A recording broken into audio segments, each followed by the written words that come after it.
निवेदन दिलं होतं त्या अगोदर अजून पुन्हा आज परिस्थिती बिकट झाली, खड्डे पडलेले रस्त्याला.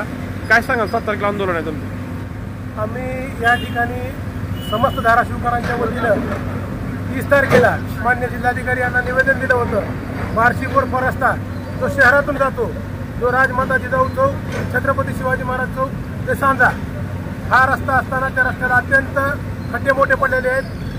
मागच्या वर्षी त्या खड्ड्यामध्ये पडून एका तरुणाचं निधन झालं होतं, परंतु प्रशासनाला कुठलीही जाग आली नाही. परंतु काल परवा दिवशी आम्ही बघितलं भारतीय जनता पार्टीचे काही पदाधिकारी यांनी नवीन टेक्नॉलॉजी काढली की डांबरीकरणाचा रस्ता असताना त्या ठिकाणी खड्डे पडले होते, त्या ठिकाणी मुरुम टाकला.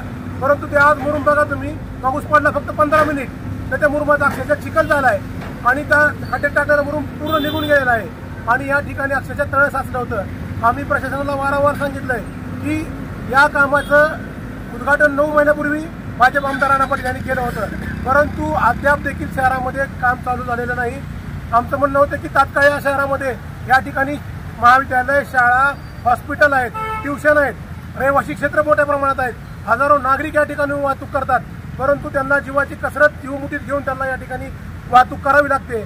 आम्ही या माध्यमातून तुमच्या सर्व पत्रकार माध्यमाच्या बांधवाच्या माध्यमातून समस्त धाराशिवकरांना आवाहन करतो की येणाऱ्या 7 तारखेला म्हणजे परवा दिवशी 7 ऑगस्ट वार गुरुवार सकाळी 11 वाजता आरपी कॉलेज समोर या रस्त्याचं काम तात्काळ व्हावं यासाठी रास्ता रोको आंदोलन करण्यात येणार आहे.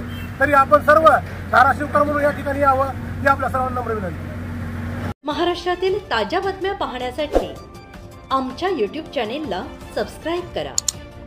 इंस्टाग्राम आणि फेसबुकवर हा व्हिडिओ पाहत असाल तर फॉलो करायला विसरू नका. धन्यवाद.